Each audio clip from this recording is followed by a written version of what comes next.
Tribunal Administrativo de Cundinamarca revoca tutela que ordenaba a la presidencia del Senado publicar acto legislativo que nunca existió sobre las 16 curules para la paz. Llamado desde el Senado a la tolerancia, piden a candidatos sellar un pacto de no agresión. Que viva el debate de las ideas.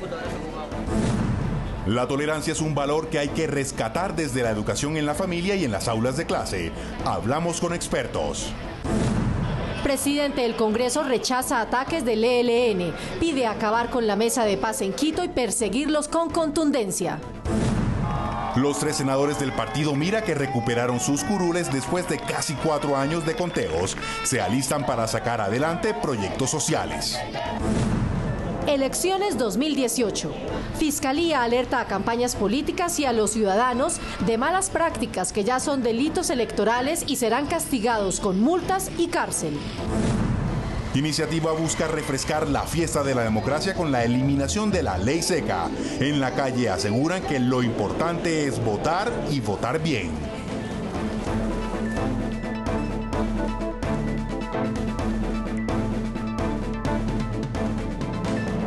El presidente del Senado, Efraín Cepeda, reiteró su compromiso con las víctimas del conflicto armado en la búsqueda de un mecanismo legal que les permita su participación en el Congreso de la República. El contexto, Marcela, es que esta semana el Tribunal Administrativo de Cundinamarca le dio la razón al Senado y revocó un fallo de tutela que le exigía a esa corporación enviar a la Presidencia de la República el proyecto de acto legislativo para la creación de las 16 curules para la paz. Una comisión accidental trabaja en un proyecto que será discutido en marzo para que las víctimas tengan asiento en la Cámara de Representantes. Jorge Pulido.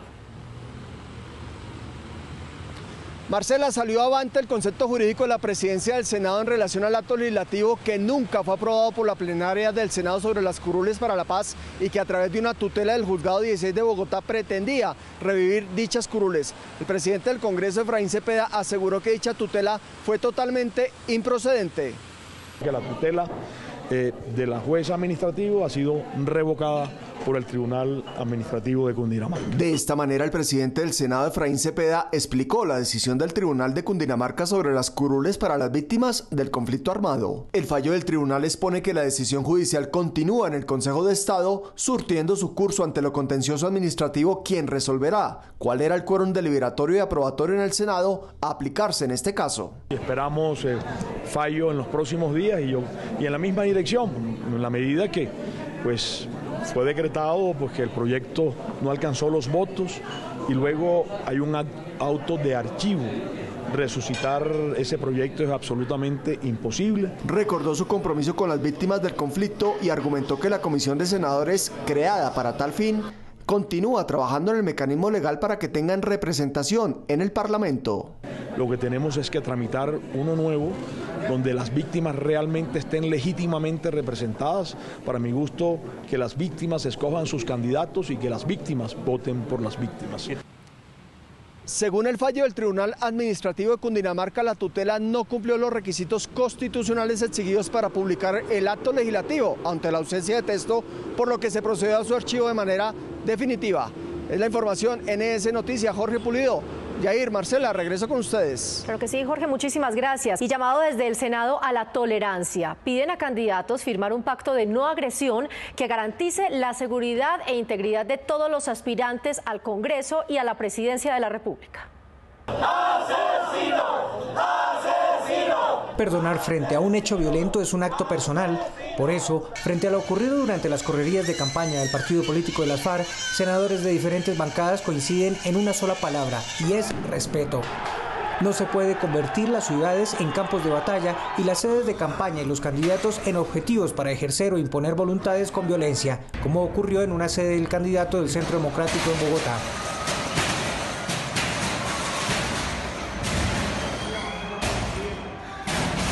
Reiteramos el llamado a la tranquilidad, a la compostura, al respeto. Por eso nace la idea de generar un pacto político nacional para que todos los partidos ejerzan el derecho a hacer campaña sin hechos violentos. Creemos que es el momento de lanzar la iniciativa de un gran pacto político para que todas las fuerzas que estamos comprometidas en esta campaña electoral hagamos un pacto para renunciar a toda forma de violencia. Además, piden a los jefes de cada partido político no polarizar y generar sinergias con la comunidad para que estos hechos no se vuelvan a registrar, como en su momento le ocurrió a la guerrilla del M-19 cuando salió de las montañas a hacer política. La mejor manera de protestar contra otro es votando por alguien distinto, no votando porque a uno no le gusta. Es la mejor protesta, la más efectiva, la que produce más resultados.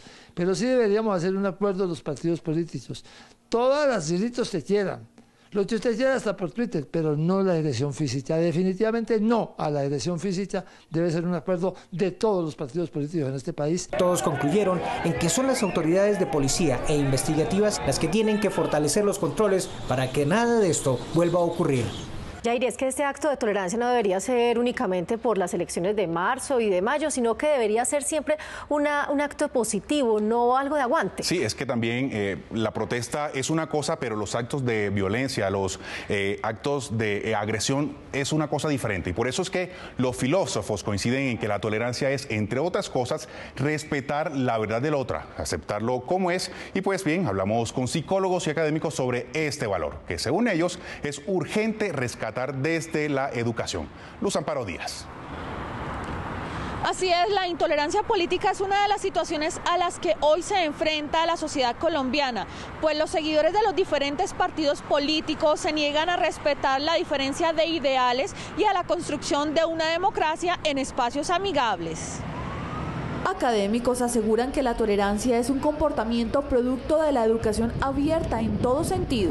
Es una actitud receptiva frente a temas de diversidad de género, religión, política y hasta deportiva. Tenemos que retroceder desafortunadamente hasta el mundo de la educación, porque en la educación, por ejemplo en una universidad, debiese ser una prioridad lograr unidad en medio de la diversidad. Eso es una universidad. Tristemente ahora en las universidades tampoco se está dando espacios de tolerancia y entonces hay una reacción profunda al otro, al diferente. Y peor aún, una reacción con violencia, sea violencia física o violencia verbal. Así va a ser muy difícil construir un escenario de tolerancia y de respeto mutuo. La aceptación de debates con criterio, pero sobre todo con respeto de la opinión del contrario, fortalece la democracia, aseguran los expertos. Lo que nos hace seres humanos es aceptar que existe una diversidad y que muy seguramente lo que nos distancia de otras especies del primo mico es entender y argumentar mis puntos de vista y escuchar los del otro y sobre eso crear una nueva relación. Líderes en el tema invitan a la construcción de una sociedad abierta y comprensiva a los diferentes criterios de percepción política en el país. Luz Amparo, muchísimas gracias. La participación de las FARC en la contienda electoral ha sido cuestionada por algunos sectores que aseguran que mientras sus integrantes no pasen por la Justicia Especial para la Paz y paguen por sus delitos, no podrán ser elegibles. Pues Marcela y televidentes, ese mecanismo judicial para el posconflicto aún no está operando. Los magistrados que lo integran están apenas redactando el Código de Procedimiento Especial con el que administrarán justicia. En las calles, las manifestaciones contra el partido político de la FARC, argumentan los legisladores, es prueba de que la JEP debe entrar a funcionar pronta y eficazmente. A duras penas, el sistema de impunidad y elegibilidad de la JEP logrará mantener en las calles a los miembros de las FARC, pero el pueblo mismo les está diciendo, evidentemente no aceptamos la elegibilidad. Los 51 magistrados titulares y suplentes que integran la Justicia Especial para la Paz serán los encargados de juzgar a los responsables de delitos cometidos durante el conflicto armado. El transcurrir, de qué manera, y lograr una adecuada e importante implementación para que exista la verdadera justicia que tanto ha reclamado el pueblo colombiano. Senadores afirman que es fundamental que las víctimas del conflicto tengan participación de las audiencias que harán con sus victimarios. Que además las víctimas tengan plenas garantías de acceso a las audiencias, de participación e intervención en las audiencias, para que conozcan la verdad judicial y no se queden solamente con la verdad histórica que va a producir la Comisión de la Verdad. El 53% de los magistrados de la JEP lo componen mujeres y el 47% restantes hombres con una amplia trayectoria en derechos humanos, en cortes internacionales de justicia, en política pública y en derecho penal. Las agresiones físicas y verbales a candidatos, los ataques a sedes de campaña y el asesinato de líderes sociales han enrarecido el ambiente preelectoral. Ya hay alerta para detener esta violencia y evitar que se repitan fenómenos tan vergonzosos como la campaña de exterminio contra la UP hace 30 años. 174 es el número de líderes sociales y defensores de derechos humanos asesinados en Colombia durante el último año. La cifra suministrada por Indepaz revela además que los departamentos más afectados por este tipo de asesinatos selectivos son Cauca, Nariño y Antioquia, donde han sido baleados por sicarios 85 de ellos, casi la mitad de la cifra reportada. Sumados a los 117 homicidios de 2016, la cifra supera los 290 muertos en 2 años, una estadística que genera preocupación y alerta ante una posible campaña sistemática como la que fueron víctima más de 3.000 integrantes de la UP en la década de los 80 y 90. No podemos comparar a lo que sucedió en la época de Pardo Leal cuando lo asesinaron a él y a toda la UP, pero sí es preocupante y ya se prendieron las alertas debido al gran número de dirigentes sociales de la FARC que están asesinando otra vez en el campo, en la parte rural. Desde la aparición en la arena política de la UP en 1986, 2 candidatos a la presidencia, cientos de líderes regionales y miles de simpatizantes de esa organización fueron asesinados. Yo soy sobreviviente al genocidio contra la Unión Patriótica. Yo no puedo creer que la historia se repita y que a mí me toque de nuevo retornar al exilio, porque aquí no hay garantías para yo hablar de política, para transmitir unas ideas y para hacer una campaña como candidata a la vicepresidencia de la República. Varios partidos políticos y senadores de la República insistieron esta semana en apaciguar los ánimos, bajar el tono y rechazar los actos de violencia de cualquier tipo en el país. Fuerte pronunciamiento del presidente del Congreso, Efraín Cepeda. Él rechazó los ataques del ELN. Pidió al gobierno acabar con la mesa de paz en Quito y emplear toda la fuerza del ejército contra esa guerrilla.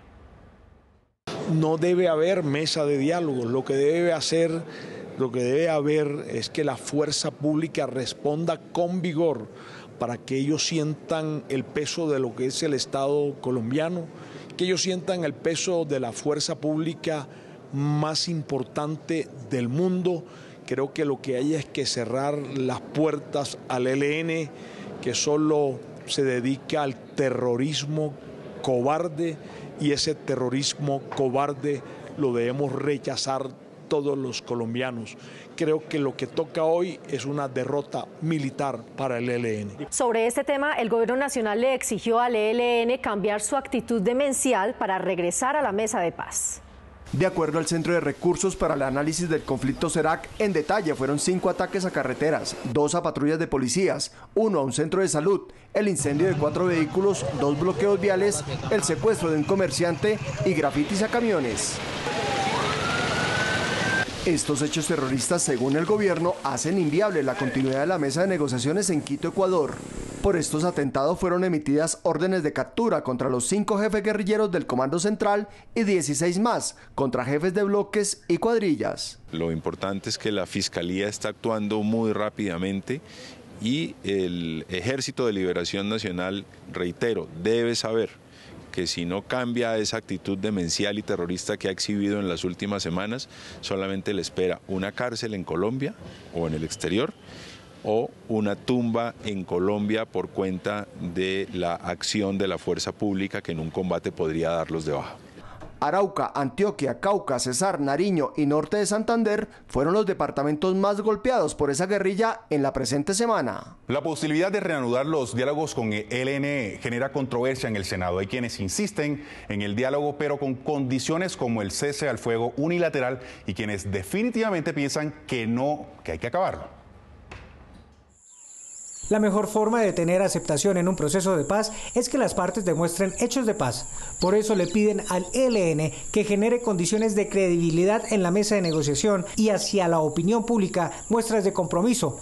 Por eso le sugieren al ELN hacer un cese de hostilidades. Yo pienso que el mejor regalo que le puede dar tanto el gobierno como el Ejército de Liberación Nacional es de que se vuelvan a sentar en Quito, pero eso lo entendería la sociedad si los helenos muestran voluntad de paz. Para el Centro Democrático hay que debilitarlos militarmente para que se sienten a hablar de paz. El gobierno debería pararse de la mesa de manera definitiva y emprender una ofensiva militar muy fuerte contra el ELN, bombardear los campamentos del ELN, capturar a sus principales dirigentes, debilitar al ELN para entregarlo en condiciones de que el próximo gobierno pueda dialogar con ellos de manera productiva y eficiente en condiciones aceptables para el Estado y para la sociedad colombiana. Aunque la mesa en Quito se encuentra levantada hasta nueva orden de parte del gobierno, aún se mantienen acercamientos para continuar las negociaciones de paz. La Iglesia Católica se sumó al rechazo de la violencia en el país y pidió a los colombianos aprovechar la oportunidad que ofrecen las elecciones para derrotar al contrario en las urnas.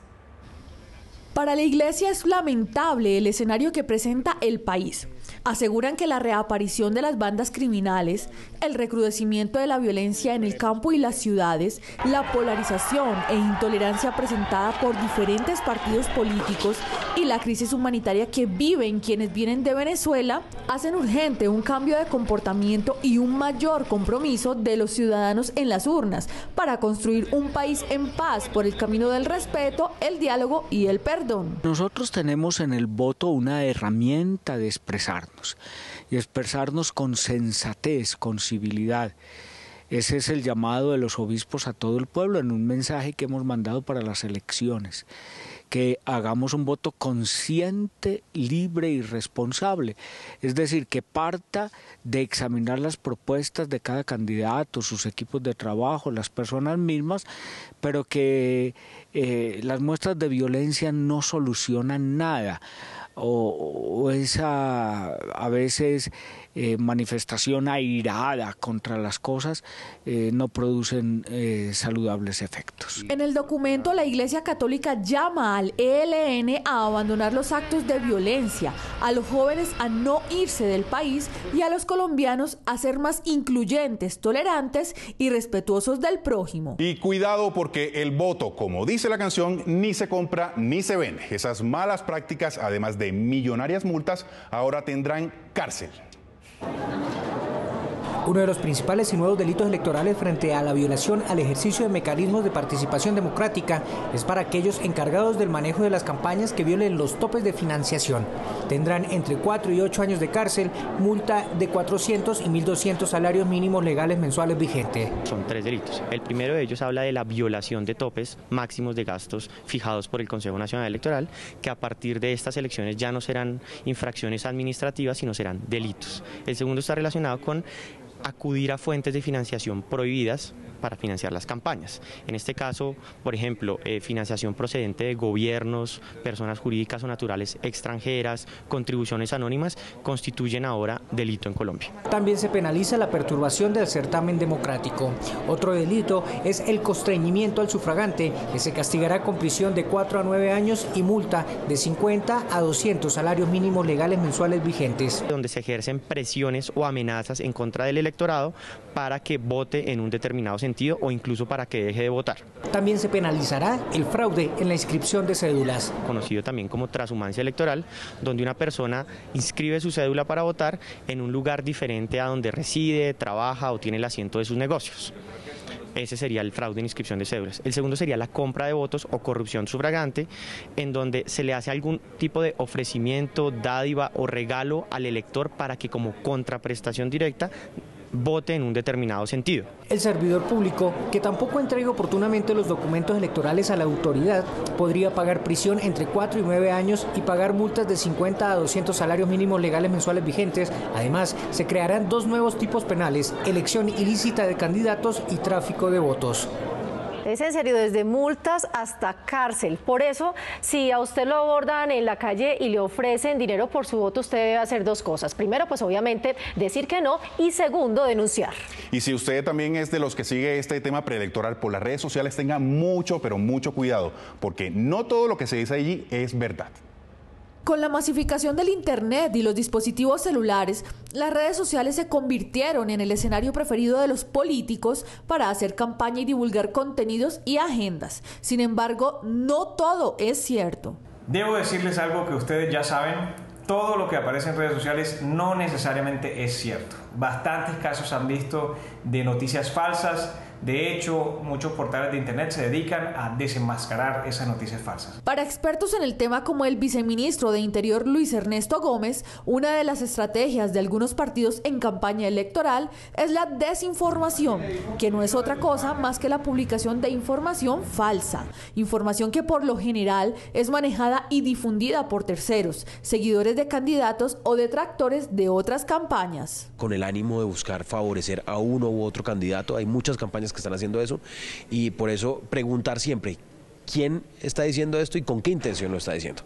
Que el ciudadano no trague entero y lo más importante, que no contribuya a la distribución de información engañosa, es decir, que rompan la cadena de noticias falsas. En el marco de unas campañas electorales podemos ser destinatarios de información no verdadera que nos conlleve a tomar decisiones a favor de uno u otro candidato. Que el ciudadano tiene el deber de buscar las fuentes de información que obedezcan a investigaciones rigurosas y más confiables. Que el ciudadano debe evitar difundir a través de cadenas y redes información de la cual no está seguro. Cuando se inicien las sesiones ordinarias del Congreso el próximo 16 de marzo, 3 senadores del partido Mira asumirán las curules que por irregularidades en el conteo les habían sido negadas hace casi 4 años. A 5 meses de terminar el periodo parlamentario 2014-2018, el Consejo de Estado ordenó entregar 3 curules al partido Mira, que luego de revisar casi medio millón de documentos, entre los que habían 370.000 formularios y actas de escrutinio, el tribunal determinó que esa colectividad había obtenido los votos suficientes para su representación en el Senado de la República.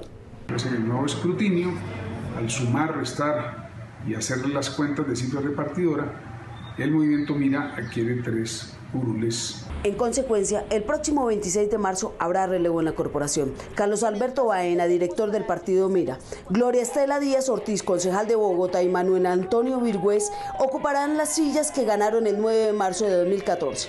Ya vamos a hacer una bancada de 6. Teníamos 3 cámaras, ahora tenemos 3 senados, 6 congresistas y pues Mira nunca antes había tenido una bancada de 6. El alto tribunal le envió un mensaje de urgencia al gobierno y a las organizaciones electorales para que tomen medidas que permitan hacer más eficiente y oportuno el control judicial a estos actos de elección.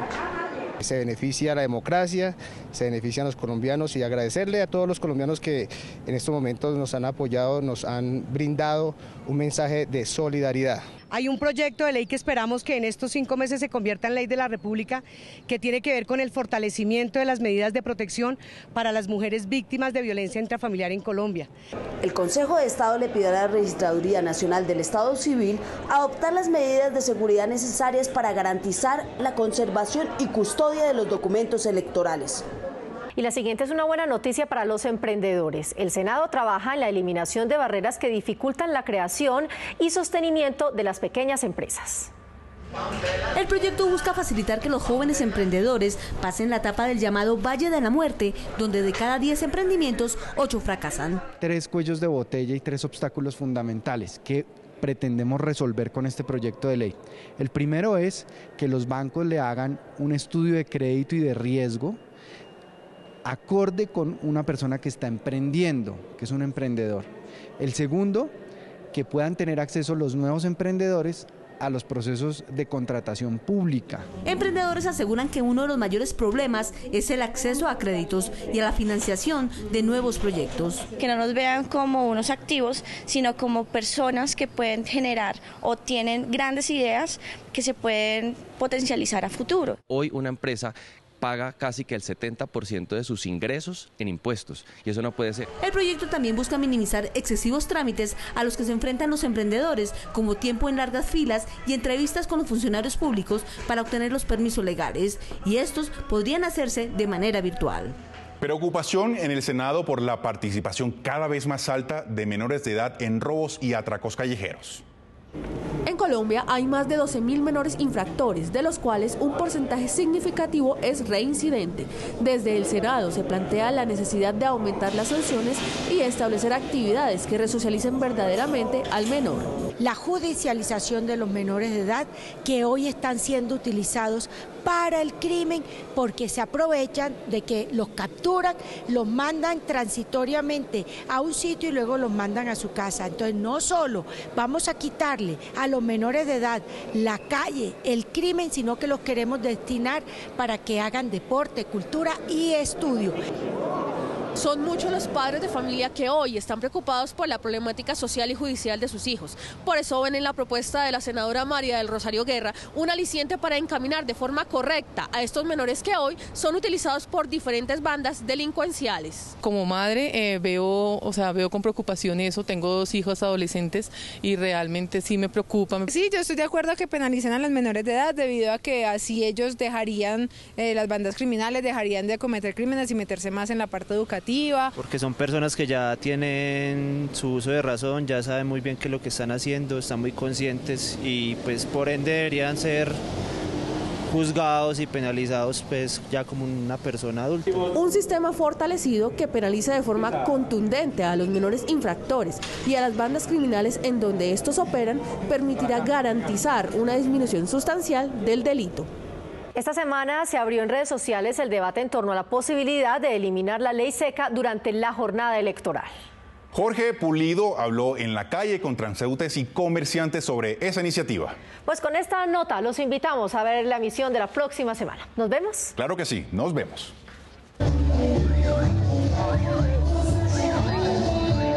La propuesta de eliminar la ley seca antes de elecciones tiene satisfechos a los dueños de establecimientos comerciales. Va a haber venta para nosotros y no vamos a perder los días de trabajo como normalmente hay en las elecciones. Lo importante es que la gente se comporte y que no olviden que tenemos que ir a votar. Quienes derivan su sustento de las ventas de bebidas alcohólicas afirman que se puede ingerir licor y al otro día ejercer el derecho al voto. Lo importante es que la gente sea consciente de que hay que consumir esos días y que si van a consumir lo hagan con la mayor prudencia, respetando la cuestión de la democracia. Aunque otros manifiestan que la medida puede afectar las elecciones porque los ciudadanos no votarían a conciencia. Sería un mal ejemplo, ya que las personas deberían de estar en óptimas condiciones y sobrias para así cumplir con el proceso de elecciones. La propuesta del gobierno será tramitada a través de un proyecto de ley en el Congreso para modificar el código electoral que prohíbe la venta de bebidas alcohólicas antes, durante y después de elecciones.